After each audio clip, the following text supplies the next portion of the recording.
Good Friday. What are you feeling good about? What are you grateful for? Let's do some of this first, though. Right now, Brian Hausworth working on this story, 100 block of North Stadium in Columbia. This is Stadium in Columbia. Apparently, police involved. I don't know if it's a standoff, barricaded suspect. We're trying to get you more details. But this is kind of in the area of Simmons Bank and Scooter's Coffee. What are we knowing right now, Mr. Hausworth? Very little information right now, Brandon. I think you've summed it up pretty well. What we know, basically, to kind of describe the Simmons Bank and the gas station. I want to say that's a Petromart, are on that'd be the west side of Stadium. This apartment complex that appears the suspect has barricaded himself in is on the other side of Stadium. That would be the east side. I believe that's called Ash Street Apartments, but the problem is they've changed names over there a number of times, but I know it used to be called Ash Street Apartments. They are asking, and the Simmons Bank, by the way, is catty corner to that. What they're asking people to do is just basically stay away from the 100 block of North Stadium Boulevard.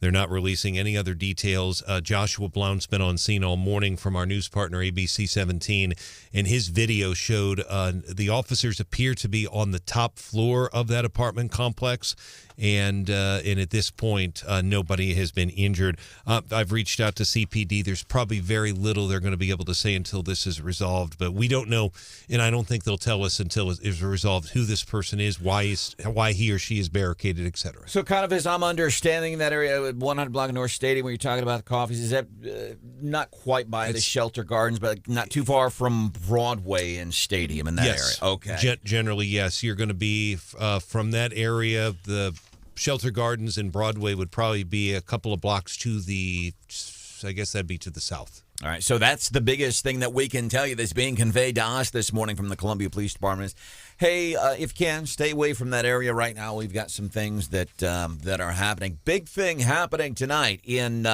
Missouri. U.S. Senator Ted Cruz, who was on the show yesterday, he's going to be in town. And so I just want to reiterate the invitation. Come out, Kansas City. We're going to be at Mark Alford's campaign headquarters. The address is 1272 West Foxwood Drive. All right, TCB bus tour. If you want to get on the website, Ted Cruz is going to be in, I said in town, he's going to be in Missouri tonight. Kansas City area. So if you're going there for the big game this weekend, Chiefs and Bills, man, go Friday night. Ted Cruz is going to be there. Eric Schmidt, Mark Alford, Nate Burleson, who's running in the 7th Congressional District, seat currently held by Billy Long. He is going to be there. Big event. And if you didn't get to hear our conversation with Ted Cruz yesterday here on Wake Up Mid-Missouri, you can go to our website, 939theeagle.com and KWOS.com, and you check the 8 o'clock hour. It's when Mr. Ted Cruz joined us. Welcome into a Feel Good Friday. Marsh, by the way, I always I love it whenever we say KWOS. It's kind of that old radio thing we get into. KW. Do I get points for a KW? KW. KWOOS. Mr. Marsh is here. Brian Hausworth, of course, is here. There is producer Hannah. Hello. And special guest. You hear her all the time on the Randy Tobler Show. And if you don't get a chance, listen, so here we are this morning watching this thing on North Stadium in Columbia. This is in Columbia, North Stadium, Columbia. 100 block of North Stadium, kind of close to Broadway. Authorities saying, please stay away from there right now. We have a standoff situation at an apartment complex. This is all happening in real time. We're keeping you updated. And Randy Tobler does the same thing on the afternoon show here on the radio station from 4 to 6. And a guest you hear all the time in mid-Missouri, Ashley Emmo, gets to hang out with us this morning. And Ashley, why are you wearing red today? Because it's Feel Good Friday. Feel Good Friday. And Hannah, why are you sporting red? I am sporting red, I promise. Can't see it. It's a Red Friday. We remember everyone deployed by wearing red. Yeah, and it's just something we like to do. And we don't say it to brag. It's just kind of like, hey, maybe if you haven't left for work yet, maybe you wear red and it's cool. You go out. Here's the thing I always like. On Fridays, Columbia Pachyderm meets at Dickey's Barbecue, and it's right by a Veterans United campus. So whenever I go there at noon on Fridays, today, the speaker is County Auditor candidate, Jason Gibson, who is the guy that I will be voting for 25 days from now. But it's cool because you're by the Veterans United campus, and of course, you know how they are with military, and they're all wearing red. It's always cool to see. I need to get a red sweatshirt for when it's chilly in the studio. That way everybody can believe me. I can see am your wearing red through your sweater through there. There we go. Yeah, you can see I it. just got to do the whole show like this. And incidentally, you can watch the show on our Facebook channel, and we can watch on YouTube this. No thanks to you. Did we get kicked off of you? We have a YouTube channel, Wake Up Mid-Missouri, and how people are using it like they have small businesses or in the house in the morning getting ready with all the kids and everything. By the way, stunning story regarding a local kid here in Mid-Missouri and a weird artificial intelligence app. You got to hear this. We're doing that here right after we cover this. Crazy. But we got people put it up in the house in the morning, put it on the smart TV, and that way everybody running around getting ready for school, work, they can hear local news, hear what's happening. But we got booted off of YouTube. How many times have we been put into timeout on YouTube now? At least twice. A couple times. And it's not we don't do anything wrong, but you have basically it's artificial intelligence says, somebody mentioned the words the 2020 election, and all of a sudden we get yanked. Yeah, and it's the same reason every time. They call it misinformation. And I always submit an appeal, and it lets you type in the comments box, why you think it should be appealed. And I always say, because we weren't spreading misinformation. We might have had a guest on that said something that wasn't true, or we might have been talking about how other people believe things about the election. And YouTube denies my appeal every single time. Because we can, and I guess the way it works, I might be wrong, but we might say something like there's been no factual, if there were factual evidence to overturn the 2020 election, it would have been overturned. There is not enough factual. So we can say points of fact, just saying the words 2020 election, and boom. As a matter of fact, we may be off already. Just like that. Well, what happens is it takes a couple days for YouTube to let you know that you're in trouble. Mm-hmm. So you think you're in the clear, and then they shut you down. So what they did yesterday is they took us down in the middle of a live video stream, and it was for the day before's video. Leave it up to Marsh to get us in trouble, man. Did you put it in the comments, though, Hannah? We'll mention your name 20 times the next day if you put us back on. I did not, but I did get a little feisty in my appeal. Maybe that's why. I just get so annoyed. We literally were saying the opposite of what you're accusing us of. Yeah. Yes. Yeah, that's the thing. It's not a human looking at this stuff. It's just they basically voice to text what we're saying, and an algorithm flags the words that they don't like, and that's how they shut us down. And I like the delayed penalty. It's like, when you did something when you were a little kid, you got your hand into the cookie jar and you think, oh, mom didn't find it, because you're nervous for an hour or two after you eat the cookie and mom didn't find it, and you're good. And you're like, oh, sweet, we're in the clear, man. And then the next morning, mom whips your butt because that's what happened with YouTube. Hopefully, we're still on. You can go to our YouTube channel. And that artificial intelligence algorithm stuff reminds me of the story our news partners at ABC 17. This is crazy. Has anybody heard of, there's an app called Journey. Apparently, it's on the Apple store, the Apple App Store. And this Journey app, it's not like it's not social media, but it's an app where you communicate with a friend, but the friend is not real. It's artificial intelligence. There's no way I would let my kid have this app. There's no way. The concept is just, to me, kind of bizarre anyway. Mm-hmm.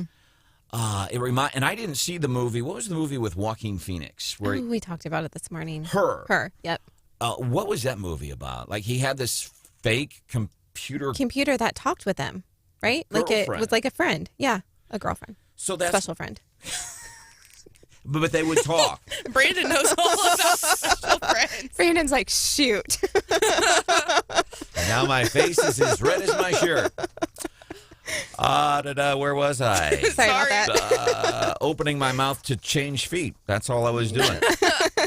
But this local woman, her kid got onto this app called Journey, but you're not talking any. It's like AI, artificial intelligence generated messages.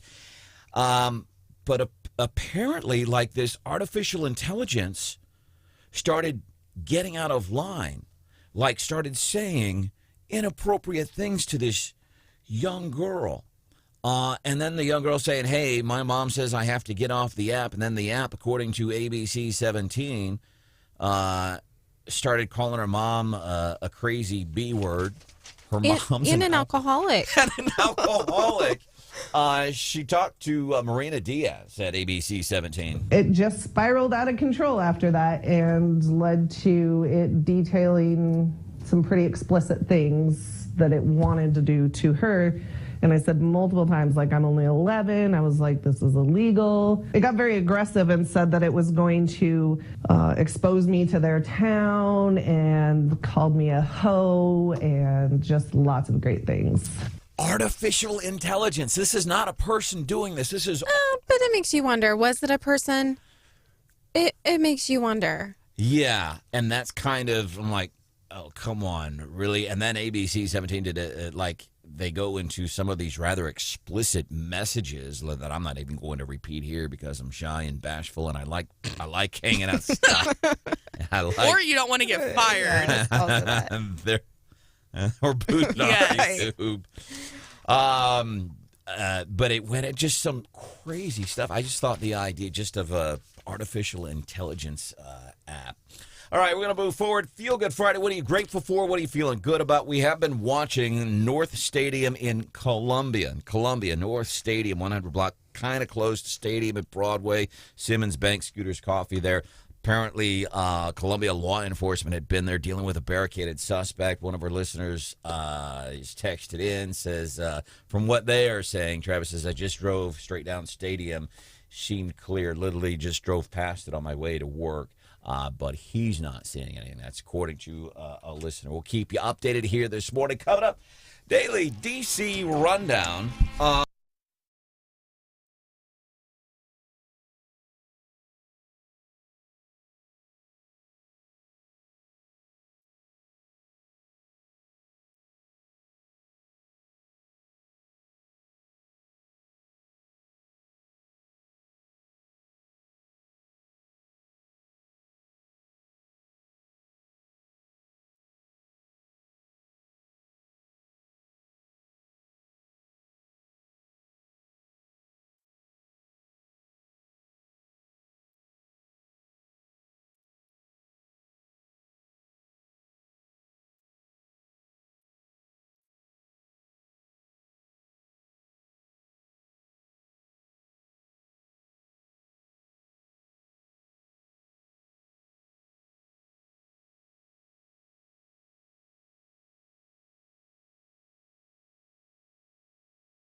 Overall, inflation was 2% over the last 3 months.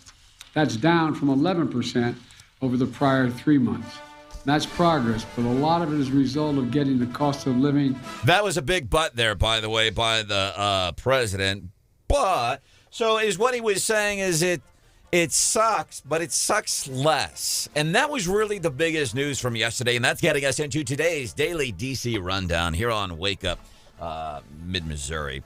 And here's what was more interesting was we had, and as we're watching everything here in the Wake Up Mid-Missouri studios, here comes the inflation report. It was not a surprise. We knew it was going to be bad. We knew that it was going to reflect, once again, inflation.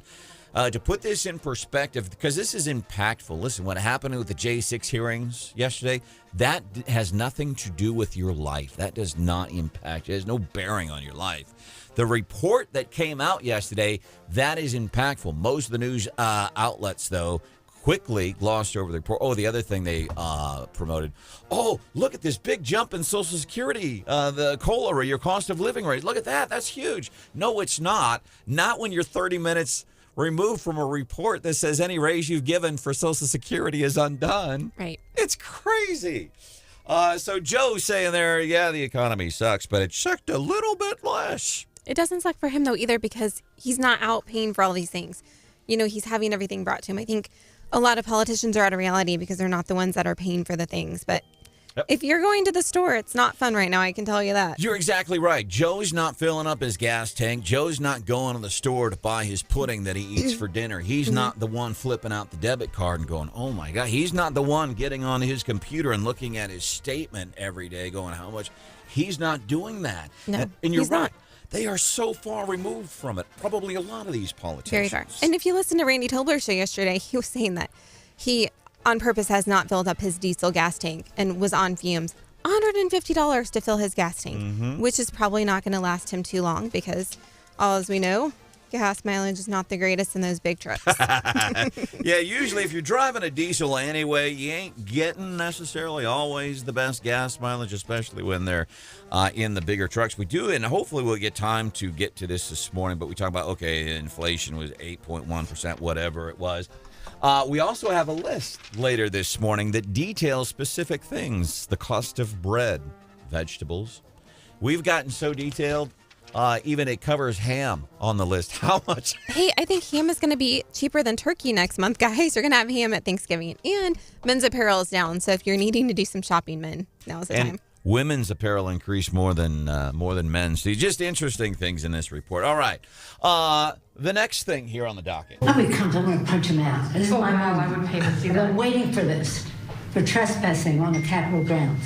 I'm going to punch him out, and I'm going to go to jail, and I'm going to be happy. And we would all be happy, too. So some footage from Nancy Pelosi. By the way, that was probably what a lot of the national news outlets are talking about, this unseen. Nancy Pelosi's daughter, January 6th, was filming a lot of this stuff. She happens to be a filmmaker. So there's those good Democrats that are about rainbows and unicorns talking about peace and unity. I'm going to punch them out. She's talking about violence there.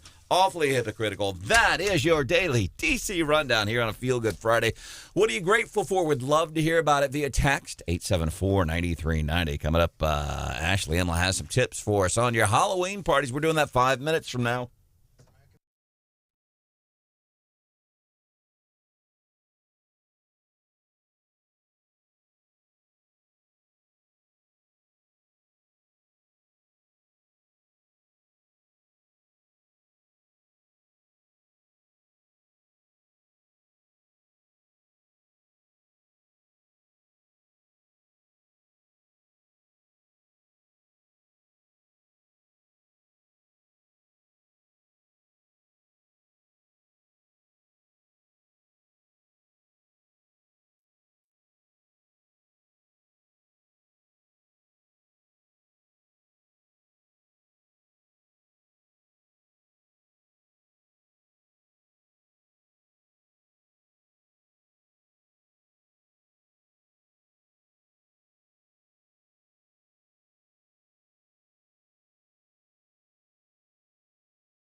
Surprise parties are strange because people jump up and they yell the word surprise at the party.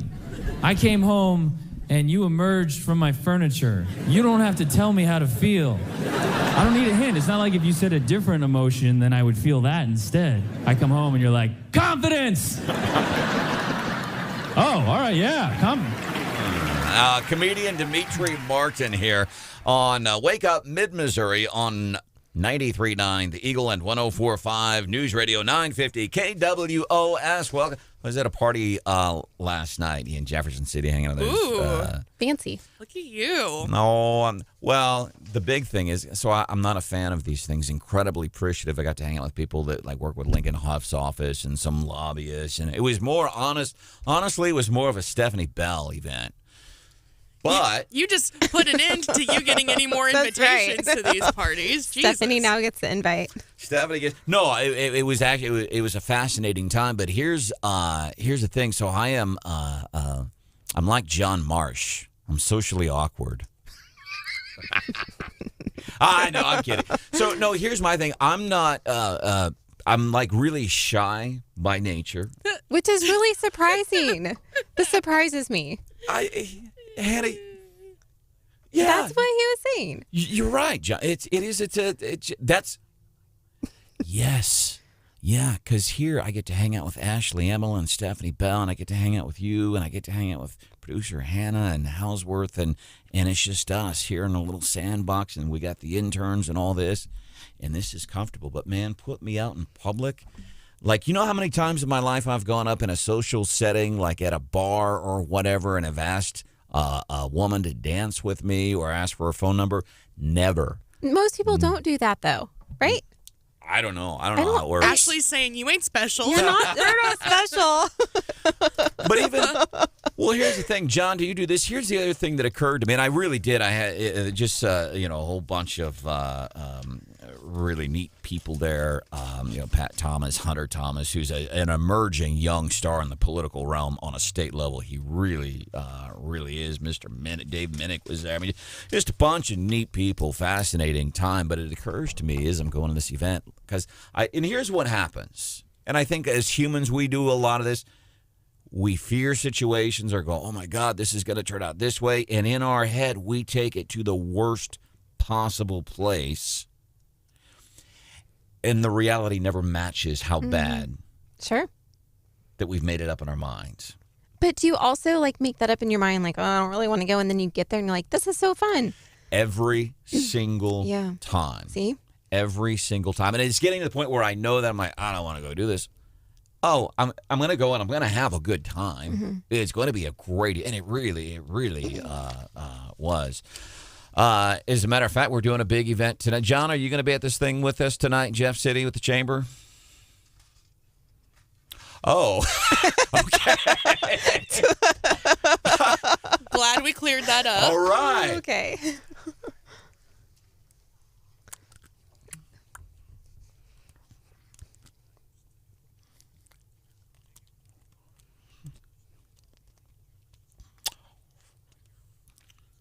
The other thing I'm not real comfortable with, besides being out in public and hot, and I do, and I don't want you to be, turned off. I always love it. People come up and say hello. My dad and I were at Eris's the other night having some pizza, and some guy came up and introduced him, and I do love that stuff.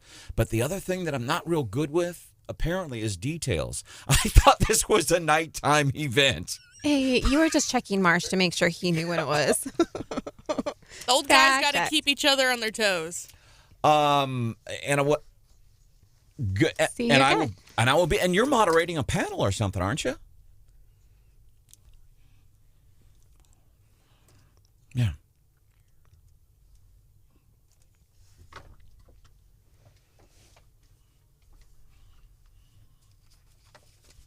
So I got one of the facts right. You are emceeing. You are doing a panel. I got that thing right. I just got the time wrong by 7 hours. I've got. It's going to show up at 12 a.m.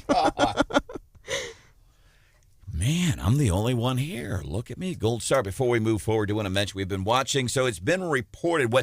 And I will tell you this. So the information that we have been getting from news partners and authorities is 100 North Stadium in Columbia. Columbia, 100 block of North Stadium, Simmons Bank, Scotus Coffee, kind of in that area, not too far from Broadway. We are getting numerous texts that this is more on Ash Street, across from the old Macy's building. People say, I just drove past there. Several people saying, yeah, it's actually closer to that area. Petromart on Ash Street is what some people are saying. Again, that's not from authorities. That's from several people that are actually by that scene. Brian Houseworth right now keeping an eye on that for you. But it occurred to me, by the way, it's Wake Up Mid-Missouri. I'm Branden Rathert. John Marsh, you got something that you are grateful for today that you're ready to share later this morning? I'm excited for your thing today with the Jefferson City Chamber of Commerce. Yeah.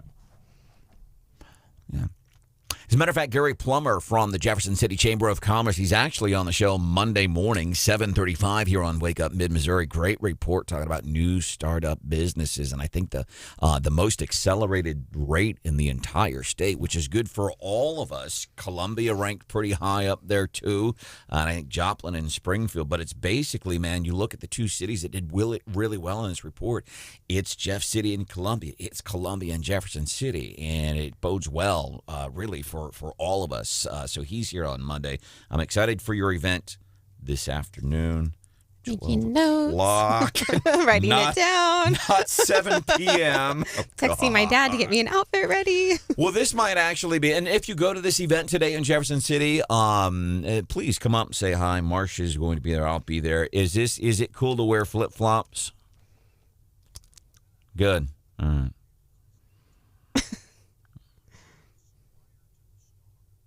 Well, I went to this event last night, and I wear flip-flops, and I don't do it to me. It's just that's how I'm comfortable. I'm at a and it's this Pat Thomas. What a legacy. Right? Well, it's like, okay, what's the rapper that wears the alarm clock around his neck? It's like that. See? Just like that. Well, I started wearing flip-flops when Mitt Romney was running for president in 2012, unsuccessfully, I might add. And Dick Morris, who predicted the big Romney win. What happened that year, Marsh, that Dick Morris got his polling wrong? Oh. God. One of the greatest moments in the history of the show, Wake Up. Yeah, on Wake Up Mid-Missouri, when Marsh pushed Dick Morris recently about the polling he got wrong in 2012. But that's when I started wearing my flip-flops, because Romney was getting a little squishy, a little flippy-floppy on some issues while he was running for president in 2012. I wore them for two reasons. Number one, I lived in Florida. There's that. But then the flip-flops kind of became a thing because of Romney, and I wear them now. Pat Thomas, who I was just talking about, she's a big player in Missouri GOP politics, has been to, presidential conventions, things like that. We were at a roast for State Senator Caleb Rowden last month in Jefferson City. Phenomenal event, by the way. Scott Fawn, Missouri Times This Week in Missouri Politics, Foreign Bureau, all do a great job. And this woman comes up to me, and I'm in I got a vest, button-down vest, nice shirt, pressed. Jeans, probably. Mm-hmm. Jeans. Your nice jeans. Nice jeans. Dress jeans. And flip-flops. And this woman comes in. There's several hundred people in this room, and this woman that just comes, and she's not making eye contact. Like, I almost wanted to say, hey, my eyes are up here. But she comes at me. She's looking at my feet. She says, you must be Branden Rathert. See? And I said, yeah. And it turns out it was Pat Thomas. So going to this party last night, I feel like I have to do show prep to go out in public. Well, okay, the real question I have, do you still keep your shoes in the freezer? Yes. Why? Why? Tell the story. By the way, we mentioned the lawsuit, the attempted lawsuit regarding voter ID. Judge looked at this yesterday in Missouri. Yeah, that's out of here. Okay, we got that out of the way. Because you keep your shoes in the freezer. This is the important stuff we're talking about here on 93.9 The Eagle. I love how passionate you get about this. 1045 News Radio 950 KWOS is, so I put my shoes in the freezer. I put them in plastic. I put them in a plastic baggie. If you come to my... He gets so defensive. I love it. If If you come to my house and you were to open up my freezer, you would think it's a shoe closet. There's no food in your freezer? No. Shoes. Oh, no. Fancy ice cream and flip-flops. That's all you got. Oh, my gosh. And I have shoes, and they're in Ziploc baggy bags. And now, every time I say it out loud, it does sound like I'm a serial killer, actually. Thank you. Okay, but wait. I Yeah. feel like a new sitcom coming or something with this of crazy things people do, and you're the host of it with shoes in your freezer, like a new trend. David Letterman's Stupid Human Tricks. See? You open up my freezer, and I have my flip-flops and gym shoes and dress shoes, and they're all stacked on various shelves. God, that sounds weird. I'm glad that you're finally having a moment of clarity on the weirdness. Well, it is weird. I've been telling you this for years, and you always get defensive about it. Do you do this to freeze the germs? So that Yes. yes. But do you wear them in your house to the freezer, or you take them off at the front door? I'm not wearing shoes right now. Incidentally, I'm not either. But my shoes are right here, and they're not flip-flops. What kills me, though, is, Brandon, you're so concerned about germs, yet you trounce around the office barefoot all the time. Yes. That doesn't make sense. Well, but I don't eat with my feet. I eat with my hands, and I shake other people's But you hands. have shoes in your freezer where your food goes. I don't put any food in there because there's no room to put food in my freezer because all my shoes in there. Why don't you get a freezer chest to put all of your a deep freeze? Because I'm a bachelor.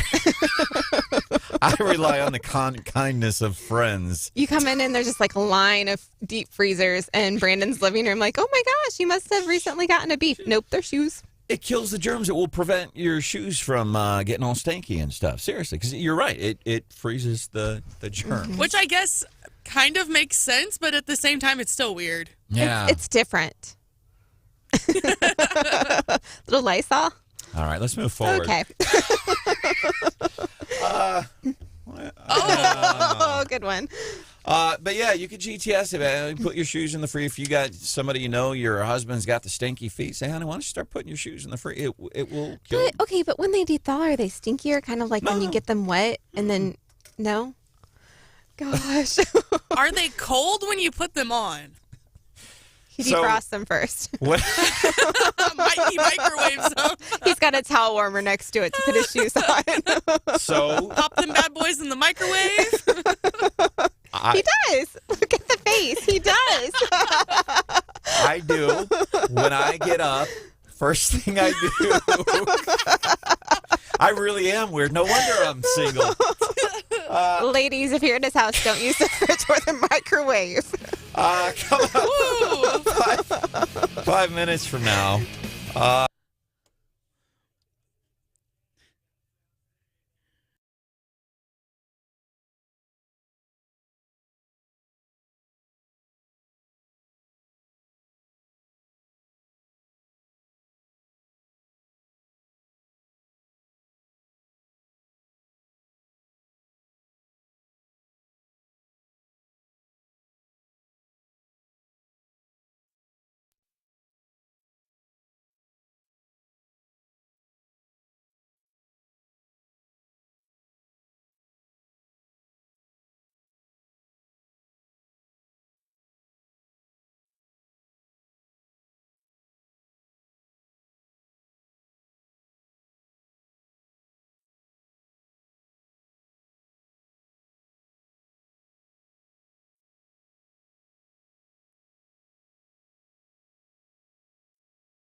accumulation of trash, site of illegal activities, people breaking in.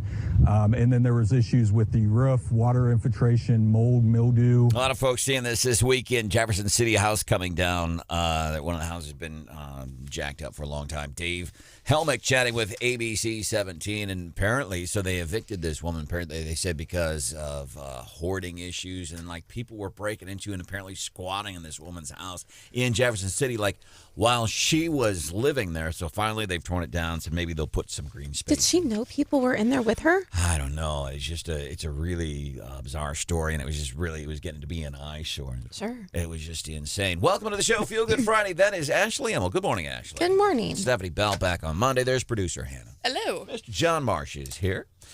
My name is Branden Rathert. We've been watching this situation. This is in Columbia, North Stadium area is how it was originally reported, but we're getting a lot of text that this was in the area more like Ash, kind of across from the old Macy's building. Apparently a standoff. It might be. I'm trying to think what's in that area, but kind of that general area across. As you're getting close to the mall. Brian Houseworth continues to work on that for you this morning. And if you have been in, so law enforcement have been saying, hey, if you can stay away from that area, please do so. Brian's going to get us updated here shortly on what is happening there. And also want to mention there is a big event happening in Columbia tomorrow night, and I love this. We're talking about John Marsh has an event with the Jefferson City Chamber of Commerce this afternoon at noontime, and I'll be there. If you're there, please come up and say hi. But if you're looking for distractions, we had the inflation report and the politics and the January 6th stuff. Couple of really big, great distractions. We're going to cover one of those for you at 7:10. I hope you'll stay with us for that. And there's also something going on tomorrow night. Yeah, so you guys know I'm really passionate about True North of Columbia. I'm the board president, and we have a fundraiser tomorrow night, but it's more of an informative event, just let you know what we do. Services we provide is at the Blue Note. Doors open at 6. Performance starts at 7, and we have 6 amazing local performers that are not going to battle against each other, but they're going to play some of their favorite music. Tickets start at $10. They can go up to, you can get a table, you can get a balcony thing, which those tickets are a little more, of course, but it goes to a good cause. And you can go to truenorthofcolumbia.org to get those tickets, or go to the Blue Note website. And True North does some amazing work for victims of abuse, specifically in relationships, domestic violence, incredible work. And if you ever get a chance to hear the stories of what it's really like, thing that always sticks out to me is people will say, well, just get out of the relationship. But it's so far beyond that. It's just simply the reality of the matter.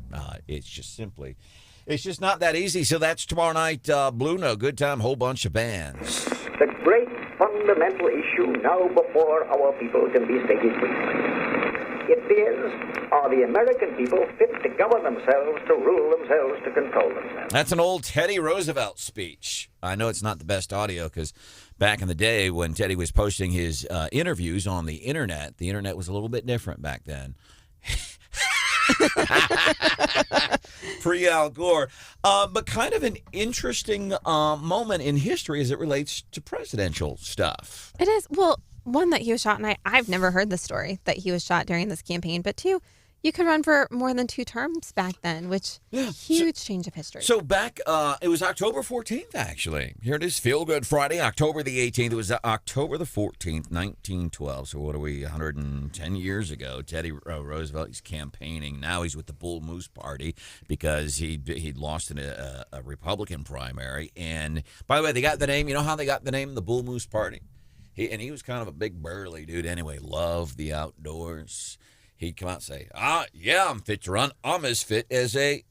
Amen, Brother John, you got it. So anyhow, goes to give a speech, and apparently this deranged dude from New York, who then eventually spent the rest of his years in asylum, didn't like Teddy. So when you don't like people, you just go and shoot them. Shot Teddy Roosevelt in the chest, and this was like 8 o'clock at night. He gets up and gives this speech.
Conversation with U.S. Senator Ted Cruz. You can get onto our website, 939theeagle.com or KWOS.com.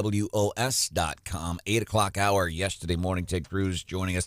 He is in town tonight. Big event happening in Kansas City. Come out, Kansas City. We're going to be at Mark Alford's campaign headquarters. The address is 1272 West Foxwood Drive.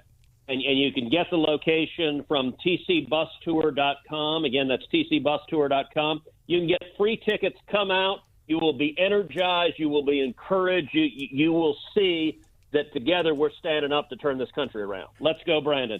Thank you, Ted. Well, and you have time to go now that your event's at noon instead of 12 a.m. I know. Thank goodness for John Marsh. Yeah, thanks for saving the day, John. So John and I were talking, I'm not a detail person. And I was asking John here earlier, I'm like, hey, this event tonight with the Jefferson City Chamber of Commerce. By the way, Gary Plummer from the Jefferson City Chamber of Commerce on the show Monday, 7:35, talking about this great report, which is really favorable to all of mid-Missouri as it relates to new business startups. Phenomenal report. He's here 7:35 Monday morning on Wake Up Mid-Missouri. But I asked John, hey, what's this chamber event we're doing tonight? And John promptly, we got on board with the Ministry of Truth. John had to fact check me. So what are I ain't doing anything. I'm showing up to see what you're doing. What are we doing today?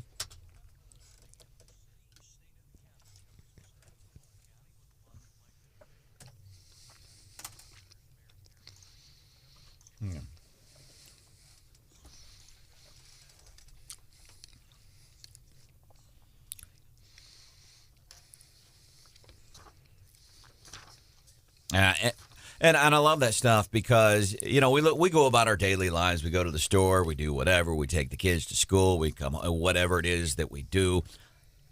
But this stuff that happens behind the scenes that may not be top of mind, awareness, business development, new businesses, investments in places we live, that kind of stuff, it matters. And some big, great distractions just in time for the weekend. So I thought the thing tonight was tonight in Jefferson City. It's at noon today. So, yeah, we get a caravan together and we can go to Kansas City tonight. Mark Alford, who's running for Congresswoman Vicky Hartzler's seat, he'll be there. Ted Cruz is there. Eric Schmidt, I believe, is going to be there. And by the way, Schmidt and Alford, they should be pretty much shoe-ins in their race. Is that pretty much everything you're seeing, Houseworth? I will say this. So Alford, absolutely, that's a Republican seat. In the Democrat running, doesn't have money. That said, Trudy Bush Valentine is flooding the airwaves here in mid-Missouri. Mm-hmm.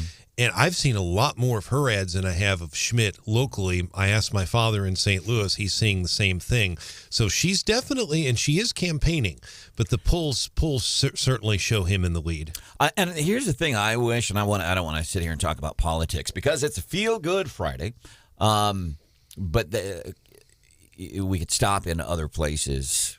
Ted Cruz coming, let's say, campaign on behalf of people, let's say, like Connie Leopard for Boone County Presiding Commissioner. Sam Bushman, he should be fine too, Marsh, you think? Yeah, he'd be fine too. Yeah. Her focus is arts. Welcome into the show. We've been watching this, so we're getting differing reports, and this is in Columbia, stadium in Columbia. We've been getting kind of, as these things do, and this is, by the way, this is the way it goes whenever you're dealing with developing news stories. You're saying, well, it's potentially 100 block of North Stadium. And we've been getting a bunch of texts thinking, no, it's Stadium in Ash, kind of across from the old Dillard's building. There was a standoff that had been law enforcement encouraging you to stay away. What's going on right now, Brian? And regardless of what block it is, I think is more important. And I'm going with the block of what the police are telling me, and they're on scene. They're saying 100 block of North Stadium. I just got a text right before I came into the studio back from Jeremiah Hunter. He says there's nothing new to report. The suspect is still barricaded. So we've got a man or woman, we don't know right now, inside a home, inside an apartment, basically. This is at the, let me get the official name here. This is at the Ash. It's called the Ash Street Place Apartments on North Stadium. They have changed names over the years. They've had a number of different names. Started about 2 o'clock this morning. There was a report of basically an unstable scene, if you will. Joshua Blount has some information. I don't, because he's been out on the scene to be able to get it, but he is reporting and has video of a police dog being brought in, crisis negotiation team, at least one being brought in. That would indicate to me that they are in the process of negotiating with the person inside. Traffic anywhere in that area is going to be shut down, and I can tell you that residents in the area, that there's a lot of people who live in that complex, they are being funneled, if you will, and brought out to safety. But at this point, the person is inside the apartment. Basically, that's kind of an area near, it'd be across that gas station, Petra. I think it's called a Petra. It might be a Phillips 66. There's also a Scooter's Coffee across the street. And, of course, as always, if you're in that area, if you can text us, it helps. You're not just helping us out, but really your help, because we pass along your information to the rest of the folks here in Missouri. Kind of helps them keep things planned. All right. Brian House with John Marsh. Producer Hannah is here on a Feel Good Friday. My name is Branden Rathert. Ashley, we have a great show in the afternoon, Randy Tobler Show. He's here weekdays 4 to 6, and kind of what we do here in the morning, he does too in the afternoon, keeps you updated with what's going on, and very smart guy, makes me think about things in different ways. You'll hear Ashley Emmel on all the time, and we're fortunate she's hanging out with us. I am. Good morning. And as we're talking about some things to do this weekend, some distractions, if we're looking to get out of the heavy news and the political stuff and the financial stuff that's affecting you. By the way, we are all pulling for you.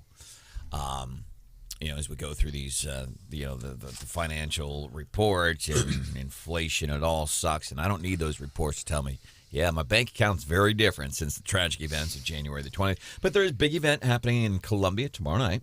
Yeah, so True North of Columbia is doing a fundraiser at the Blue Note. Doors open at 6. Event starts at 7. So we have 6 great local artists that are going to be performing and promoting what True North does, which we're a domestic and assault shelter, full service, one of the very few in Missouri. And tickets start at $10. You can go to the Blue Note to get those tickets, or you can go to truenorthofcolumbia.org, get your tickets, or make a donation. On the part of Chris Jones, which takes the fumble away and gives Las Vegas a first down. Let's watch. Yeah, he said 97. Obviously, he meant 95, but that ball's out clearly. It's definitely out, and you can hear the crowd. I don't blame the crowd at all. I don't either, and I can only imagine how Chiefs fans are reacting at home. Well, we know how we were reacting at home Monday night when we were watching this. Hannah was apparently throwing plates of chicken wings up against the wall at her house. Those are so expensive. Don't throw them. No, just the bones. Just the bones. And the NFL is saying, no, we stick by our call in that game. I cannot think of another time. John, the dude, Chris Jones, he got called for roughing the passer. Chris Jones, I think that's the first penalty called roughing the passer, where the dude had the ball in his hands. Chris Jones had the ball in his hands, and they called roughing the passer. We know it was a BS call, but the NFL doubling down on this, saying, no, we stick by our call. Yep. And here's the thing, and I guess maybe I'm a little old school. Some of these NFL rules, protect the quarterback. Quit laughing, Hannah. Sorry. Protect the quarterback. It's football. It's football. What do you mean protect the quarterback? And a helmet and pads. And a mouth guard. And a mouth guard. And then when you go and assault cameramen on the sidelines, it's great when you're wearing a helmet and pads because a cameraman can't fight back. Did you see this dude, Davante Adams? He's getting charged. Yeah. That's interesting in the realm of, not in the realm, in the realm of a sporting event, but usually you don't see those kinds of things happen. And maybe it's different from a hockey game. Hockey players fight all the time. They punch each other. They don't get charged with assault. Now, this was different. It wasn't in the play of a game. How does this, you're more of a sports dude than I am, an incredible play-by-play over the years, Marsh. How does this strike you? You charging a guy for doing something like that?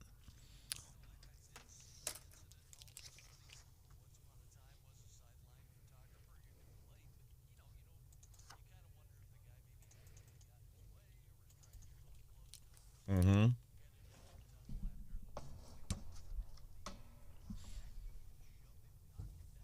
Well, and Davante Adams released a statement afterwards basically saying, I was mad. The game wasn't going well.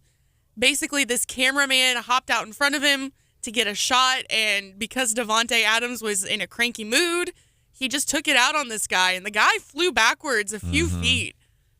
Yeah, and I always think that's, especially those NFL players, when they get involved in scuffles with people that aren't in full pads, I think that's as Troy Aikman said the other night, take the dress off, dude. By the way, did you hear Troy Aikman this comment, which did catch in the midst of the game, caught Hannah's attention. His body's there. It's just where it is. It's too much. I mean, my hope is the competition committee looks at this in the next set of meetings and, we take the dresses off. I wasn't offended by it, but it immediately caught my attention because I knew that lots of people would be offended. Does it bother you? So I didn't hear the whole thing, so I guess I have to read more into it. But yeah, I probably shouldn't have made those comments. See, and I'm like, yeah, he did. Yeah. And emotions were high, right? So probably wasn't thinking what he was saying. I don't take offense to it, but I'm not a chick. I don't wear dresses. So I don't know if maybe I'm not in a proper place to come, but I'm like, it doesn't bother me. It's a football game he's calling, is the way I see it. And here's my take on Troy Aikman saying, yeah, I'm sorry, I shouldn't have said that. But, when you do something like that, if you're in the broadcast industry, you are more prone to say stuff shouldn't have said that, but you don't have time to. You don't have time to retract. And look at all the publicity it's given him. Here we are, 7:20 on a Feel Good Friday, talking about it here on Wake Up Mid-Missouri here. Coming up just a few minutes. By the way, you got winners and losers of the week. And if you have somebody local, we really like that stuff. We'll pick national winners. We'll pick national losers of the week. We do it every Feel Good Friday, 8:35. But if you have somebody that you would like to nominate as a winner or even a loser, I would highly encourage you to do that. You can text this thing.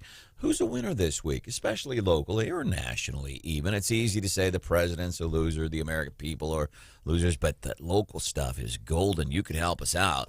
Send us a text. Nominate somebody, 874-9390. 874-9390. Coming up 7:25-ish, we're going to be doing What's Hot with Hannah. What's smoking today? Well, it's Friday, so I feel like we all need a good laugh, and I'm going to share a funny TikTok with the Wake Up family. All right. Something to make us laugh. Hannah's got your back covered on this and What's Hot with Hannah. We're doing that 7:20.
Good morning, 7:25-ish, which means it's still 7:26. time for What's Hot with Hannah. So close. Yeah. You know, it's better than 7:28 though, which is what it used to be, right? A little bit of improvement. Progress, not perfection. So I'm going to share a TikTok, and I know how much you love TikTok, so try not to judge it before I get to the audio. Okay. But I do get a little judgy about the TikTok. You do. Yeah. The fact that you call it TikTok is exactly what I'm talking about. It's China. There's that little thing. Well, okay, minor details. So have you ever wondered what it would sound like if you accidentally inhaled a squeaky toy? Accidentally inhaled? Yeah. I mean, I don't know why you would intentionally do it. But this kid has gone viral on TikTok because he inhaled a squeaky toy, and his mom is taking a video of him, and the kid's just not real impressed. So she's really trying to get him to talk, and this is what it sounds like. I have to video you. I haven't done it. Please say hi. Hi. He's not impressed. You gonna make some pen noise? I already taped it on my phone. But I didn't tape it.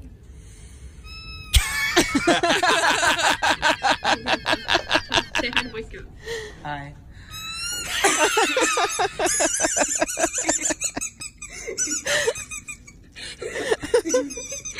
So once he starts laughing, it's just downhill from there. The whole video is posted on the Wake Up Facebook page if you're interested.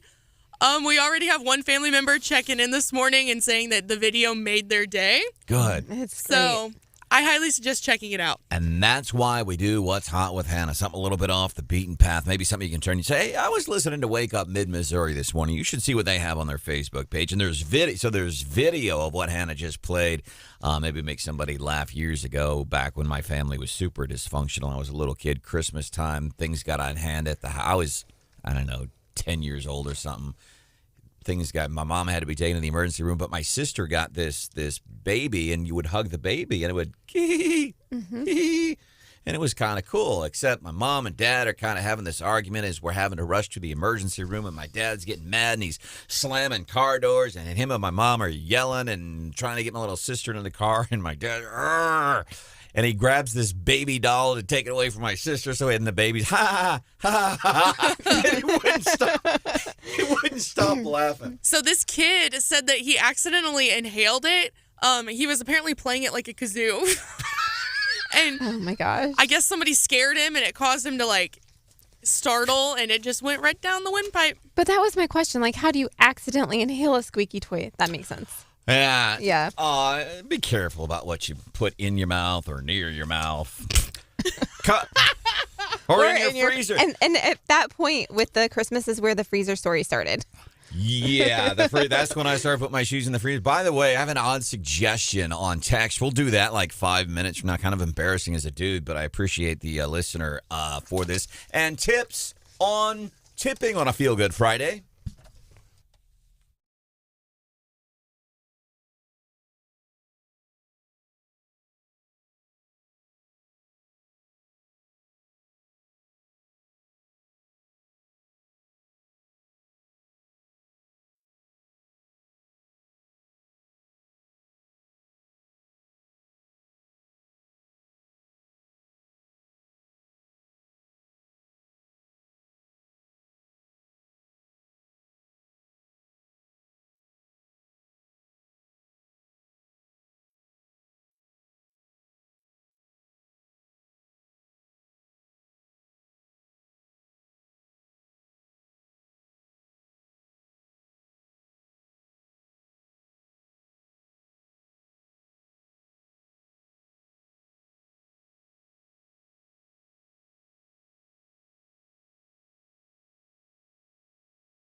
Here's how tipping works in the US. Bartenders, $1 a drink. Restaurant servers, 15% at the bare minimum. There's no logic to it.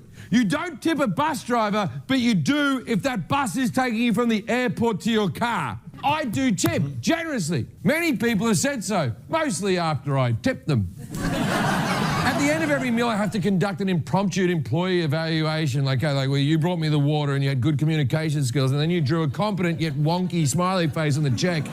So, I'm going to give you 20%. Does that sound fair? And the server says, sounds like you're a famous person who has his own TV show and I have access to Twitter. And then I say, good point. Let's make it 50.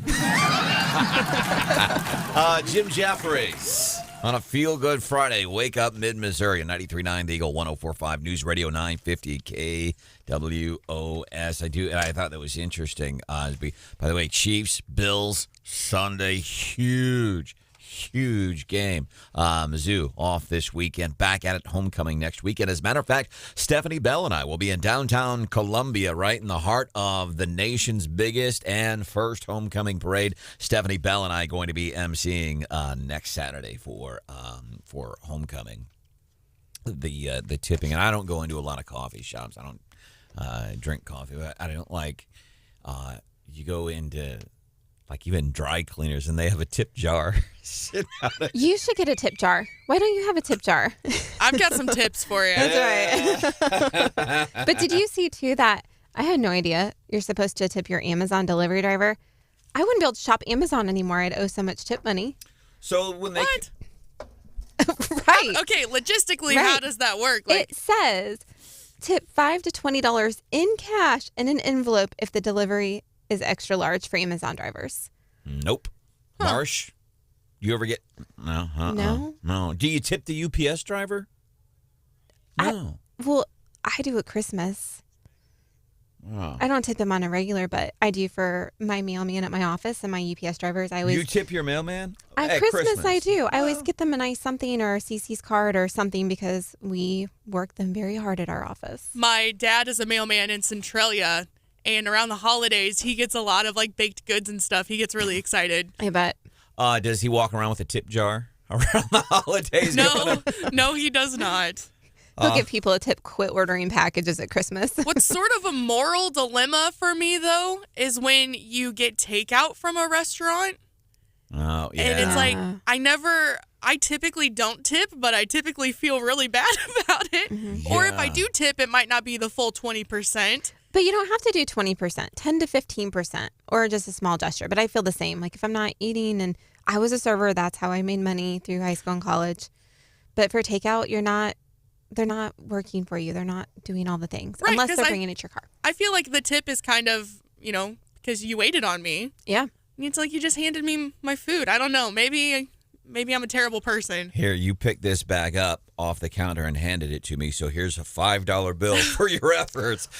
So I was at Colton's last night in Jefferson City following this party with Pat Thomas, Dave Minnick, a whole bunch of people. It was a great event. So I go to Colton's afterwards, and I walk in, and it's like, oh, man, this is busy. It might be a while before I can get a table, because I know folks love going to Colton's for dinner at night.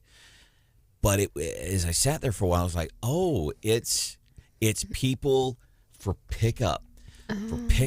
And this separate of tipping, a lot of these restaurants, and I think this was even starting to happen PC, 20 pre-COVID, that restaurants were kind of getting frustrated, especially patrons in a restaurant, because you're like, I'm going and sitting down in the restaurant. It's not too busy.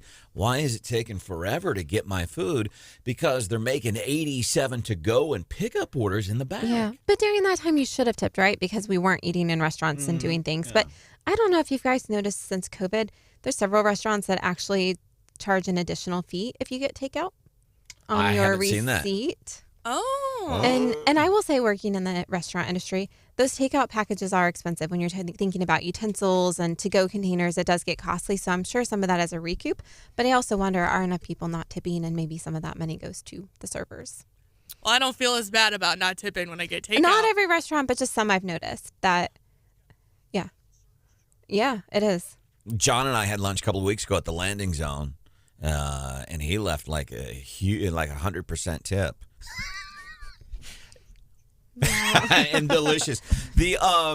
So what and here's one of the things actually that I do like. I don't see so well. I don't hear so well. I don't talk. So there's a lot of things I'm not very good at. I think you might just be getting old. Is that what that means? It could be. But if I don't have my reading glasses, I can't read a receipt, and I can't do math either. Can you see him with his magnifying glass out at the restaurant? Actually, the other day, you were even struggling with your reading glasses. You're like, I think I need to go up a prescription level. And I said, when's the last time you actually went to the eye doctor? It's been, I think, 2 years. Saw Dr. Jeff Gamble. I think it used to be Columbia Eye Consultants. I think now Missouri Eye Consultants. But yeah, even with reading glasses, getting to where I can't see. Unusually I can't even find them. They're on top of your head. Oh. Yeah, I think it might be time to go get an eye exam, dude. I know. Missouri Eye Consultants, if you're listening, can you please call Brandon? Twist his arm a little bit. They're fogged up. I got it. It's an old guy. It's an old guy thing, by the way. So people were earlier this morning, and I don't know how we got on the topic, but I was talking about if you were ever to come to, I was just talking about this party I went to last night in Jefferson City. If you were ever to come to my house and to get in my freezer, you would think it's the shoe closet. I keep my shoes in the freezer.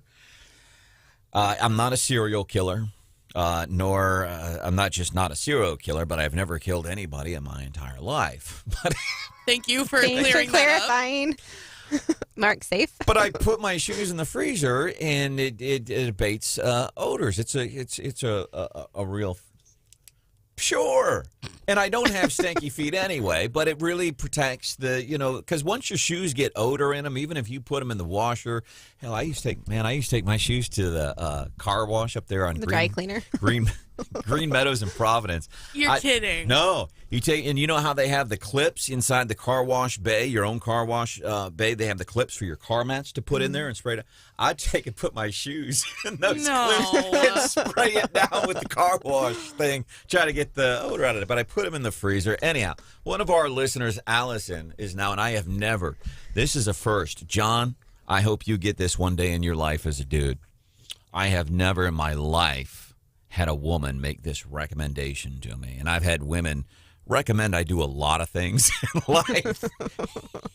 Interesting. Weird. Usually they recommend I go take a flying leap.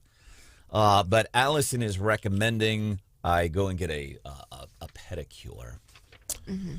Since I'm What's always wrong in with that? the flip great. flops. I don't know. You don't have to get nail polish. No, so we were discussing clear polish. Marsh, how about after you and I go and have lunch at the landing zone airport in our budding bromance, we go and get pedicures together? Oh, no. Yeah. So that's actually a thing. I think that you guys should do this though and take pictures and put it on the Facebook page. Just when you go, please don't wear station apparel. I don't want anyone to know you're with us. Can we do a live broadcast with this? So if you're a dude and you've ever had a pedicure, it would be cool to hear from you to get your take, because I guess it is kind of and I don't know why we associate that with being I don't want to say a chick thing, a woman thing, a female thing. Why is it that we associate pedicures with being a female thing? More men get them now. I think that's like a misconception. A lot of men get pedicures now. Yeah, I would second that. In my friend group, several of our guys, excluding my husband because he refuses, gets pedicures. Good for your husband. 874-90. Good for Mr. Emmel. Yeah. You know, because they don't know what to do with all that money. Like, well, I guess. It's good foot hygiene, just like you would get your hair cut or get a massage. Well, Brandon doesn't have to worry about haircuts. 874-9390. 874-9390. We appreciate you joining us here on a Feel Good Friday. Tipping. Any other tips on tipping? We get ready for the big week and we go out tipping. So there's, the stuff we see at all the counters, the tipping. But here's the thing. I don't like that feeling of guilt on some of these things. You know what I mean? And we see these, like you go to a Kinko's and they got a tip jar. For your 5-cent copy. Yeah. We just got a great text from Sarah at 874-9390. She said, you won't keep a trash can in your house, but you put your shoes in the freezer with your food. You don't have a trash can in your house? That's such a good callback. That's excellent. Our listeners have a great memory. Wow. As I sit here and take my inventory, I really am a weird dude. I don't keep a trash can in my house. I think people that keep trash cans in their house, that is so bizarre. You know what he does, What do you Ashley? do with your trash? You keep your trash in your fridge? No, he puts it all in a little grocery bag. He ties it up in a little knot, and he throws it in the dumpster here at Zimmer every day. But it's just weird because number one, I'm a single dude. I live by myself. I don't create a lot of trash. I spend most of my time away from the house. But it's weird that people, to me, think about this. Seriously, stop and think about this for a minute. You're driving to work. You keep a receptacle in your house, usually by the sink, under the sink, where you wash vegetables and all that stuff, or right out in the hallway where everybody, and you put trash in there and you let it sit. It's just weird to keep trash inside of your house. 874-9390. Dave, welcome into the show. What's on your mind today? Come on, Brandon. Put your big boy pants on and go get a pedicure, baby. I had one yesterday. I have them frequent. See. They're great. They're wonderful. Your toes don't get long. They trim them. They file them. You soak your feet in nice warm water and something. I don't know what it is.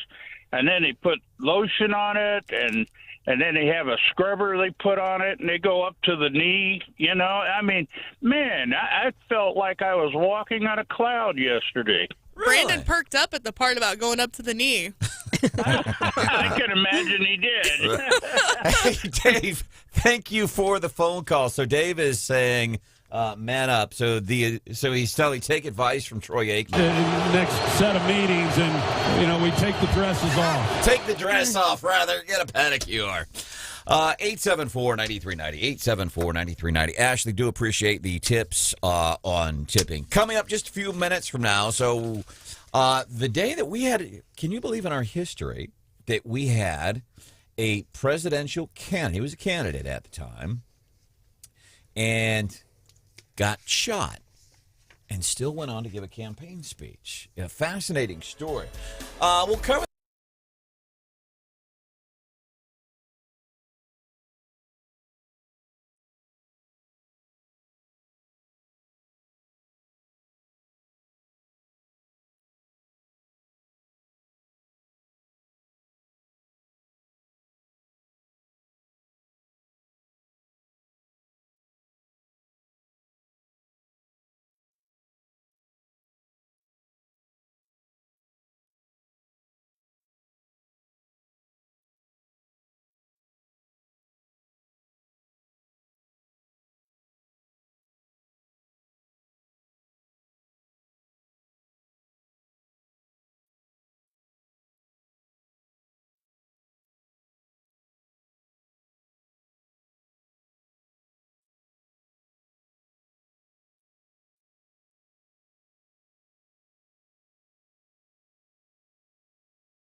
Overall, inflation was 2% over the last 3 months. That's down from 11% over the prior 3 months. That's progress, but a lot of it. But it's progress. But it's funny. You contrast Joe Biden there with and it turns out, and I didn't know this, it just happened to be October the 14th, 2020. Actually, it didn't happen in 2022. It was at like 1912 or something like that. 1912. 1912. There's a dude running for president. And I think he was in Milwaukee campaigning. Now, he'd been kind of ostracized from the party by having lost the Republican primary and kind of goes off and forms his own party. And he's doing a speech. And before he gets on, it's like 8 o'clock at night. He's getting ready to do the thing. And somebody shoots him. And he gets on and he's got like this. And apparently the speech was a long speech. Like 84 minutes or something. 84 minutes. So he had pages and pages and pages. And he pulls out like these blood-soaked sheets from sheets of paper from his shirt pocket. His shirt is all blood-stained. And he gets up after getting shot with a bullet still lodged into his chest. Goes on to give an 84-minute speech. Who was it? Teddy Roosevelt. Teddy Roosevelt. 110 years ago. But also, they could run for more than 2 terms as president. So this was going to be his 3rd term he was running for. An 84-minute speech where did they stay? How did people know? Like 84 minutes in person because there wasn't TV. There was radio, of course, but pretty interesting. They are. My opponents do not. I believe in the right of the people to rule. I believe that the majority of the plain people of the United States will, day in and day out, make fewer mistakes in governing themselves. I don't know what he's saying there because back in the day when they posted the stuff on the internet was way different in the day. So the sound quality was a little bit different. But I don't know why. Anytime I hear some of that old audio, I'm just fascinated by it. So, yeah, it was Teddy Roosevelt, member of the Bull Moose Party. Marsh, you know how they came up with the name Bull Moose Party?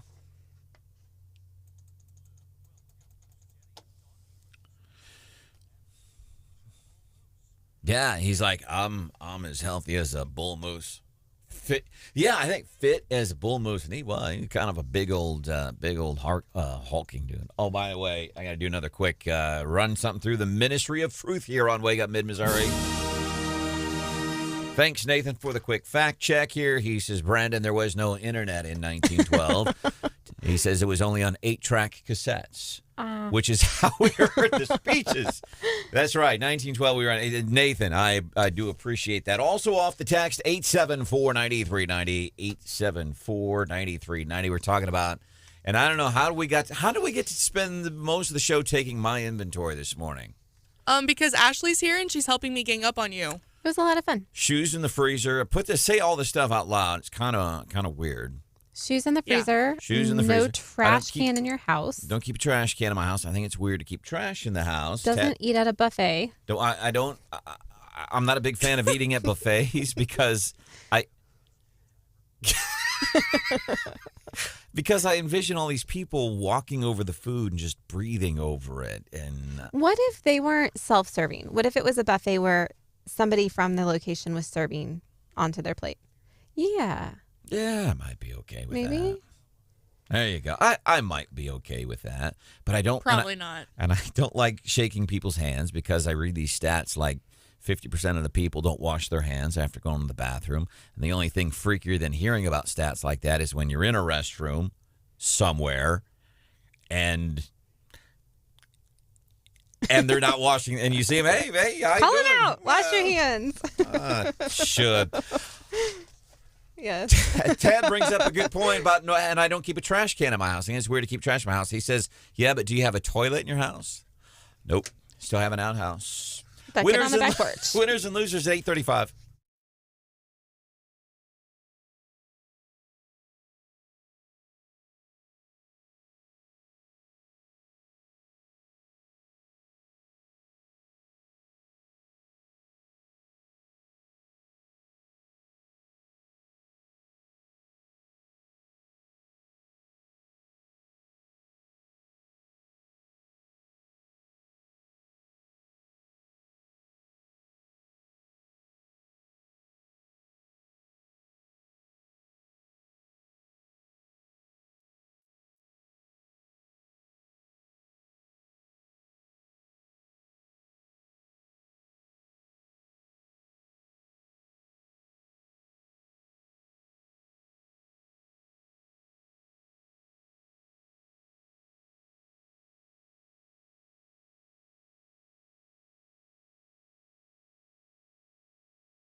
Yesterday, here in Missouri tonight, Kansas City, 8 o'clock, tcbustour.com. If you want some more info, if you want to be a part of it, listen, it's happening at 8 o'clock on a Friday night. He's going to be there. Mark Alford running for the 4th Congressional District seat. That's the seat currently held by Congresswoman Vicky Hartzler. He'll be there. Eric Schmidt running for U.S. And by the way, Schmidt and Alford should both be good. Also, Nate Burleson, he reps the 7th Congressional District, Southwest Missouri. Seat currently held by Billy Long. Nate Burleson, I believe, is also, he is going to be there.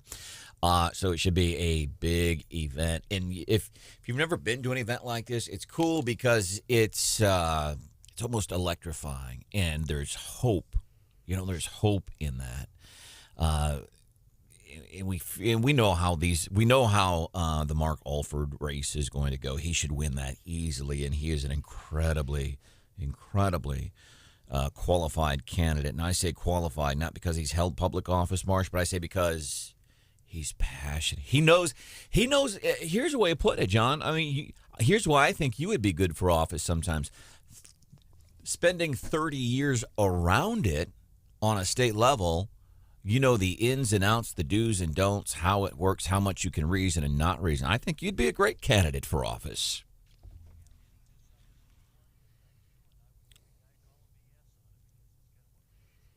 Yeah, and that's why I think Mark Alford, he is so solid. That should be an easy win.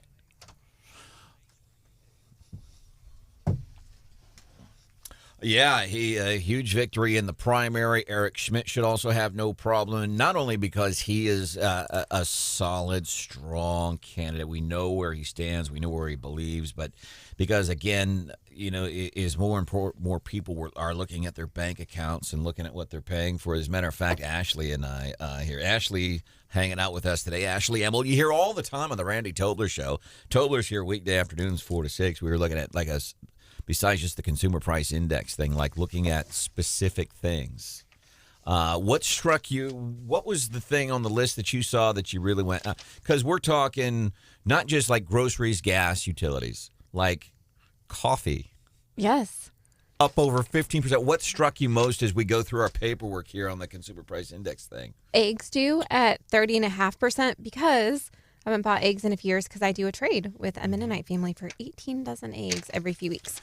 Thing that got me the most, airline fares, 42%. Now, as we get ready to open up the new terminal at the Columbia Regional Airport, which I am excited about. And by the way, people, why do we have to spend all the taxpayer dollars?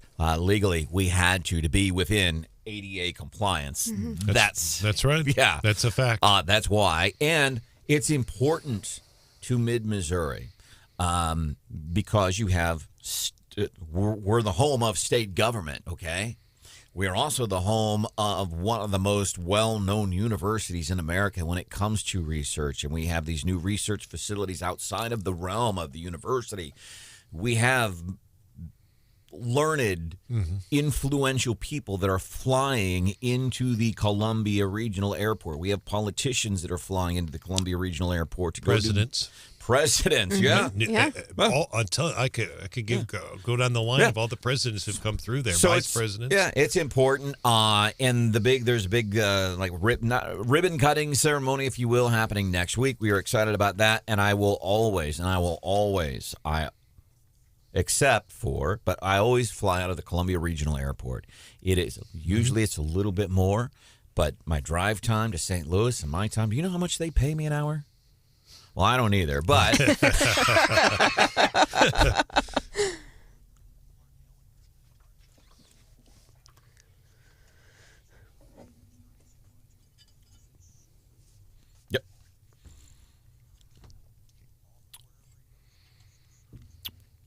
It's convenient. I don't have to pay for parking in St. Louis. My time is worth it, gas money. But I got it these past 2 times, and it's no fault of the Columbia Regional Airport. It's the carriers. It's not Mike Parks' fault. But it's the past, so I flew, and so I spent 10 days with the grandkids in Idaho over the summer. I flew out of St. Louis, and for Thanksgiving, I'll be gone over Thanksgiving. I flew out. It was more than double out of Columbia. I had to fly out of St. Louis. Airline fares on this consumer price index up 43%. That is annual. Annual inflation up 43%. But we're not here to talk about the inflation. I just thought it was interesting, the things on the list. Don't want to bum you out on a feel-good Friday. This is Wake Up Mid-Missouri. John Marsh, Brian Houseworth, Ashley Emmel, Stephanie Bell is back on Monday. There is producer Hannah. Hannah, what are you feeling good about today on a feel-good Friday? I am feeling good about the fact that today has already been a better day than yesterday was.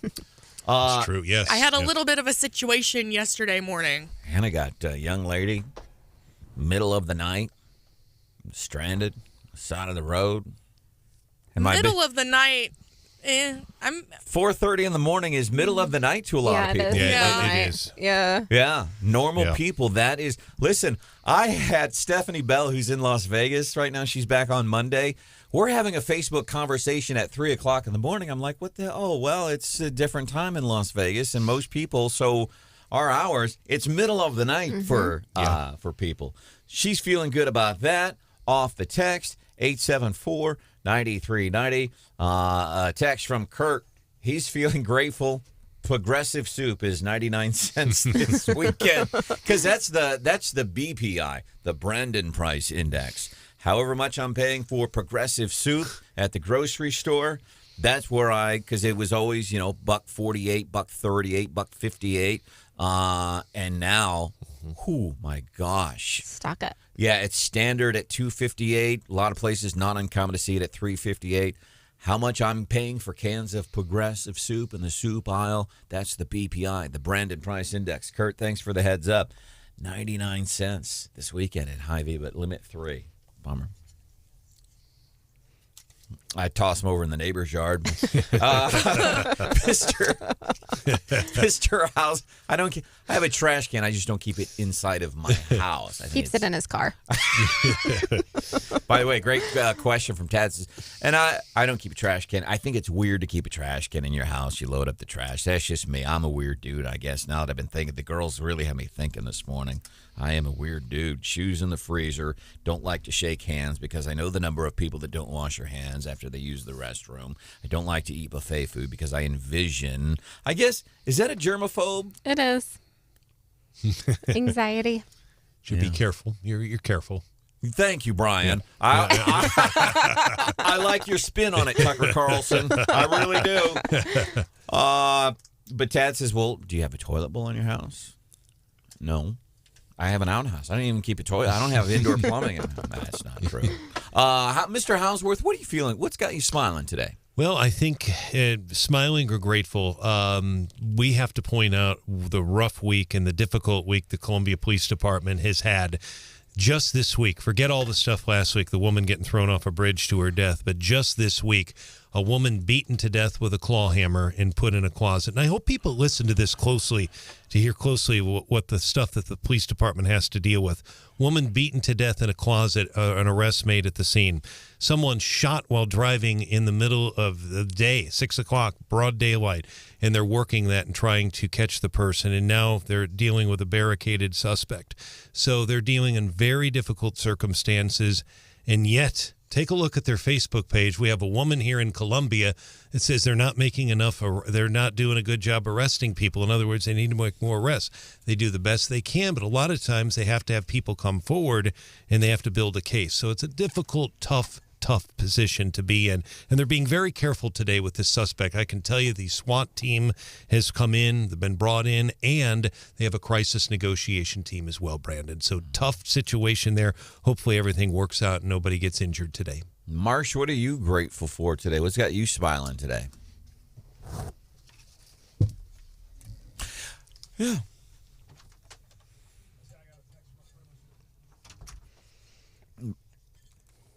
Marsh is emceeing, moderating this event this afternoon. I'll be there too. Would love to have the opportunity to meet you. And I'm excited for a couple of reasons. Number one, I always love it when I get to get out and support some of our friends. We've got a guy, Scotty, who works at another one of the radio stations here within the Zimmer family. Went to Tigers on the Prowl the other night because he was emceeing. I just like to go to support things like Tigers on the Prowl and see local business people like Nick Parks and Lakeside Ashland, things like that, but just to support coworkers. I'm excited about that. The other thing I'm excited about that is that it's not at 7 o'clock tonight like I had in my calendar. I'm thinking I'm planning everything around at 7 o'clock tonight. Jefferson City, okay, I'm going to do noontime. I love that. To Ashley Emmel, been really cool having you with us on the show today. I always appreciate when you come in, appreciate your point of view, and that you can hang out with us and have some fun. Always thoroughly enjoy hearing you on the Randy Tobler Show weekdays, 4 to 6. What are you feeling good about today? I'm feeling good about two things. Okay. First of all, that people are figuring out what a zipper merge is on 63 during that bridge construction. Are you? So this is what, south of 63, south of Grindstone, that area. South of Discovery. South of the Discovery. bridge work that's going on. So a zipper merge, for all that you're still learning, thank you for all that have.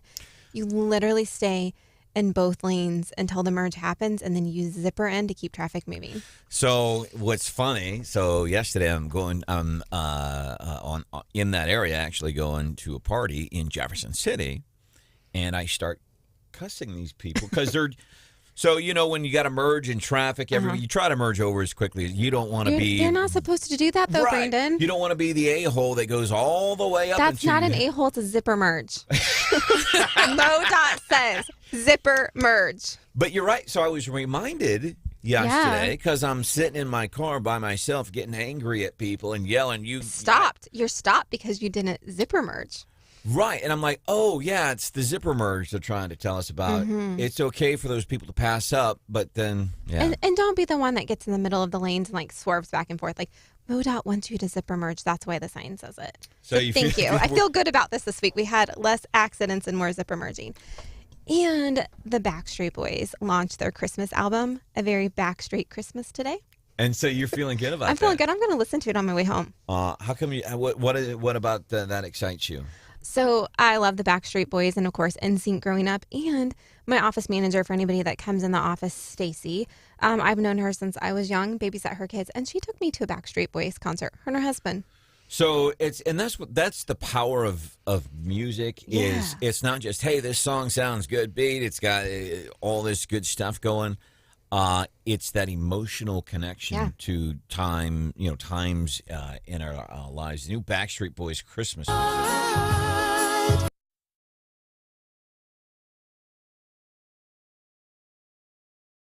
That'll get him in trouble. Why does he sound like that? So nasally. Because it's a boy. It's a boy band. Falsetto. Yeah. And they're getting old, aren't they? They are getting older. Sounded like a lot of auto-tune on a nasally voice. It was Botox, okay? Oh, my bad. It's not a boy band anymore. It's an old man band. It's a man band. How did they get their names? Anybody know? Yeah, I do. So they got it after the Orlando's Backstreet Market, which was a flea market. And so they did a teen hangout there. And then they did performances at SeaWorld in 1993. And that's how they came up with this Backstreet Boys. So off of this flea market.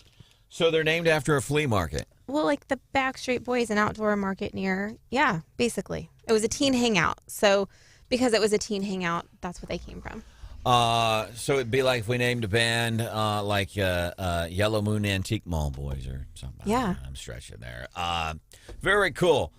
Coming up 8:35, we are going to be doing winners and losers of the week. You have some suggestions, Ashley?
Good morning, 8:27. Time for the Morning Bell business news. Little twist. Only Stephanie Bell can give you. Stephanie is back here on the show coming up on Monday.